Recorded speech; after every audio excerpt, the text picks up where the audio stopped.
Look here, man. I had did a piece the other day with Chris, basically on slavery. And, you know, they teach us what they want us to know. And it's everybody got different things that they know or they learned throughout the time. And a lot of people don't feel like it was as many black people that they say that they brought over here, like 10 plus million. You know what I'm saying? From all the way from Africa to here within the due duration of time. And it was puzzling to me. So what do you think about that? 10 million slaves. I don't know. I guess I'm on the cusp of the fringe of that. It's like a large ship carried, I think I just read maybe 350, 400, and that's Right. a large ship. A 5-month trip, 10 million people. What was it, over a 100-year period Yeah. or so? At the peak of peak of the transatlantic slave trade. I don't know. Numbers don't add up to me. There had to be a lot of ships moving all of the time, and then the numbers don't add up as far as the exponential rate of growth of black people in the country, because in 1860 there were only 3 million slaves, 3 million blacks in the country. We're sitting at like 50 million now. Okay. So numbers just don't add up. I think that they incorporated people that were already here. Well, how could the Africans already have been here? It was Native Americans, there was the Spanish people, but the indigenous people were black. that's true. And I say that because if you go back to, like, in writings of the early explorers, they explained people that were black, not Indian, not the red color, but black. I think one explorer actually said it would take a couple generations to dither down their coat. Right? So there were black people here already, right? Then you move into, I guess, what we would perceive as current history and how they changed laws for people to be perceived, like the natives to be perceived as black. Everybody on the fringes was black, right? So I just don't think as many people were brought here as what we're taught. Another big thing is like, yeah, there are no slave ships anywhere. It's like those people keep everything. Those people put everything in museums. Well, I kind of feel, as an interjection here on that slave ship thing, it's just my theory. I don't feel like slave ships were the real big ships that they spent money on. The slave ships were just like work ships. You know what I'm saying? Like they was working them at first before slavery. So they wasn't really like some ships that they really just used all the time. I think that they were more designed for cheaper ships. And then they used the cheap ships to transport people. And they used better materials and shit to have their little yachts and nice ships for the people with money. But slave ships were financed by Spain, by kings and queens. They were well-built ships. So why would they, but what were they using those ships for, you think? They made those ships for slavery. And all I'm saying is you had a bunch of ships from that historical time period that survived, that are here today. For as many slaves that came over here, there had to be a shitload of slave ships, and we don't have any slave ships. Again, if they end slavery at a certain point, between all these years that they then died and the time that we are alive now, I would think that they would use a lot of that material as recycled or it went to waste. That's not what they do. I don't know what they did. I'm just saying what my theory. That's not what they do. Case in point, you still have them or they who want to have statues of certain people. They keep stuff like that. But that's kind of like keeping the evidence. Why? Who's gonna keep even if let's say we was talking about some slavers. We talking about these rich people. Like they kids eventually got these boats. They kids eventually sold this shit off to people like pirates and whoever the fuck else. Yeah. So it's like that shit got fucked up. Just like how people steal cars now and steal a car in America and sell it to somebody in Mexico. That shit ain't gonna look good in a couple years. But again, we're talking about them. They don't care about evidence. They have cognitive dissonance. I know, but throughout time, some things get sold again. Yeah. You're saying why is there not at least one or two? Or two. Right, I get you. I'm agreeing with you on that. And I'm saying that based on the number that came over here, it had to be a bunch of slave ships. It Right. had to be a shitload of slave ships. Well, I'm gonna just say this at the end of this, man. They lied so fucking much. They probably lied about the motherfucking blueprint to the boats that they said that they was bringing us in the first place. Yeah, that's the whole construct of underneath and the. Yeah, we're dealing with liars. Yeah. Let's just start with Pretty that. much. Yeah. The best liars But- in the whole wide world has seen so far. But for me, the numbers just don't add up. Europeans. That's my big thing. It's like the numbers. It's like, Right. yeah. The numbers don't add up. But The we voyage do got time- facts of hangings. We got facts of deaths. We got facts of Africans selling other Africans. We got a lot of facts. You know what's funny about facts? Talk to them. Is that we got our facts from them. Again, the best liars, so we don't know right? what's the truth. So history is a strange thing because it's what we're taught. We believe what we're taught, and we don't know one way or the other. It's just it's a shot in the dark. It's like a shot in the dark, but it's like also back then they kept a lot of things from people, right? And like now we used to keep a lot of things was kept from us, but certain things just keep revealing and giving us access. Like now we got the internet. And at some point we got access to more stuff back then. Most definitely. So therefore we started learning more. You know what I'm saying? And some of, like you say, people have artifacts. They have old things. So some people actually have the real history. And not everybody was with that shit. Some white people really did not agree with some of what their ancestors did. So they didn't mind showing and telling the rest of the world what the truth about some things. And I think that's why we got all this convoluted shit going on. I mean, as far as certain people not agreeing, my thing is those are very small percentages of people because typically speaking, people go with what the law is. That's why you can't base your moral standing on the law. It was the law was that you could have slaves, that slaves were okay. So 99.9% of people within any given society, their moral basis is what the law is, and that's not a good baseline for morality. Okay. You know, understand what I'm saying? Mm-hmm. So you talk about that time period and abolitionists or people who were against it. Yeah, maybe 5% of people, but they didn't. It was not against the law, and that's where their moral standing was. We do that now. We have laws, and that becomes our moral standing. But laws have nothing to do with morality. You understand what I'm saying? Yes, sir. Yeah. And it's a lot of cognitive dissonance. It's like you take, most people talk about the Constitutional Convention, right? Mm-hmm. It's 1776, where the Constitution was signed, all of that. Nobody talks about the Constitutional Convention of 1787. 1787, the discussion was about, which was 10 years later, was about abolishing slavery in totality, 10 years after the Constitution was signed. So 1787, they knew that slavery was wrong. But the North didn't have the power. It was all in the South because it was an agrarian society. So they didn't have enough power to abolish it. They had to make a concession in 1787 to keep slavery. To keep right? it. So they were living in a dystopic cognitive dissonance because they knew it was wrong and let it go on for basically another 100 years. Right. Right? Until the power structure switched to an industrial power structure, which was the North instead of the South. It was about money. It was about who had the power because they knew that the practice of slavery was wrong way before it was abolished. Right? So how do you live that way?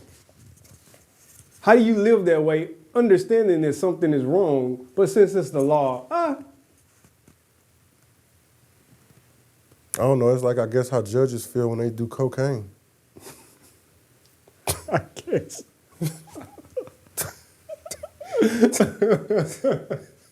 It's for real, man. Yeah. You know what I'm saying? So, But my thing is, we just base our morality on laws, which is ludicrous to me.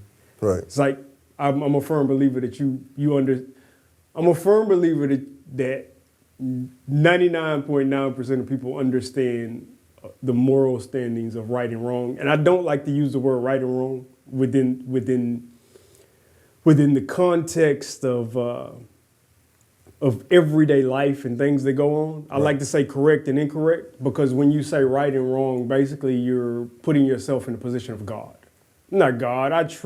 I understand right and wrong from a human perspective, but I don't truly understand it from a spiritual perspective because I'm not God, right? Right. And we can't go around doing that. It's more problematic than it is good.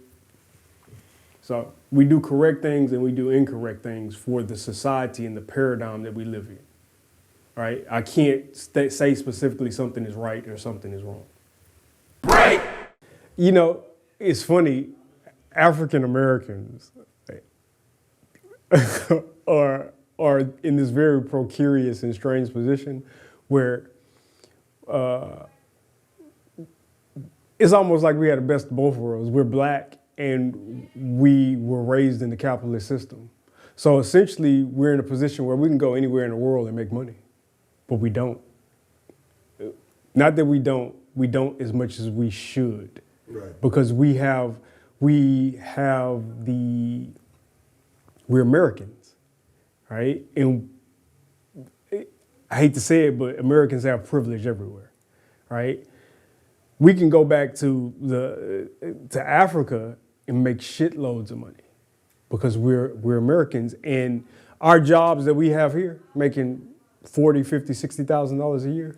If we save right and do the right things, we can move to those other countries and invest in things that will bring us hundreds of thousands of dollars. But for some reason, we haven't gotten over the fear factor of doing that, right? And I say that because those other people have been doing that for years. Just regular other people have been investing in Africa for 20 or 30 years and making gobs of money. But as soon as we get over the fear factor and understand that we are Americans and stop being, it's almost like black people are ashamed to be Americans. Yeah, it's like we don't know what to do with our race, like being African American. It's a lot of privilege that goes along with being. There's some things we need to change. Yeah, it's like I'm all for taking advantage of privilege. It's like we can go a lot of places and make a lot of money, right? And we need to start doing that in groups. We need to get over the fact of worrying about money amongst ourselves, because if you're doing the right thing, the money's gonna come. It just is. Figure that part out when that money start rolling in. But if you want to be the head of something or this, that, and the other, it's never gonna work. What we need to do is start pooling money together. And as soon as we start pooling money together, then the whole system will change for us. That's the one thing that they fear, is us actually working together. It's like they've got us so brainwashed. They know that. Yeah, they got us so well, I'm not gonna say they. One of the main issues with black folk, and I'm a black folk. Right. You know what's funny about black folk? What's really is nobody ever just rationalizes. So we was enslaved. 1864 or whatever, Emancipation Proclamation.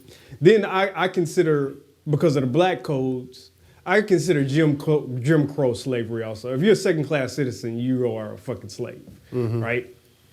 So I'll put slavery up to 1960, just me personally, because we're second-class citizens. If I can't use the same bathroom as somebody, you know what I'm saying? Yeah, I'm a fucking slave.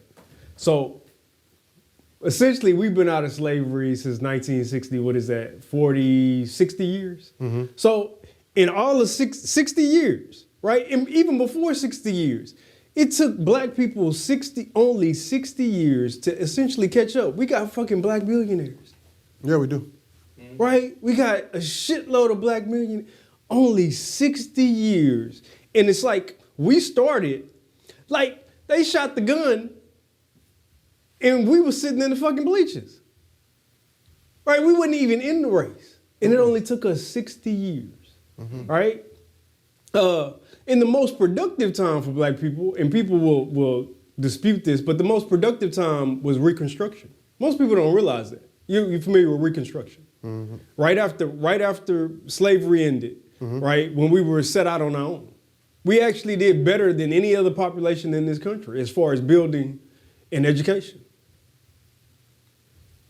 And that is the sole purpose for desegregation. So we was doing too good. We was doing way too good, too quick, right? Everybody talks about Black Wall Street, but nobody talks about the fact that Oklahoma City sued the government, right? Right. Won the lawsuit, rebuild Oklahoma City, the Black Wall Street, better than it was, and then they sold out after desegregation. Well, like, we've been selling out a long time. We've been selling our own people to other people anyway, so that's what we do. We sell out. Now, I'm going to ask you a question. Let's double back real quick. You said something that sparked my interest. You say we did become billionaires over that time period. Now. We got some billionaires. But I could be wrong. I just want you to clear it up if you know any. But what black billionaire do we have who's not up under the motherfucking titty of a white person? I mean, that's the problem. We have. My big thing about black people is we don't understand yet that. Oh, okay, let me go back for a minute. You take cotton for instance, right? Cotton is a commodity, right or wrong? Right. Right. So brought us in the cotton, tobacco, indigo, whatever. All of that shit's a commodity, right? So that was very specific, right? Once slavery ended, we didn't realize that we became the commodity.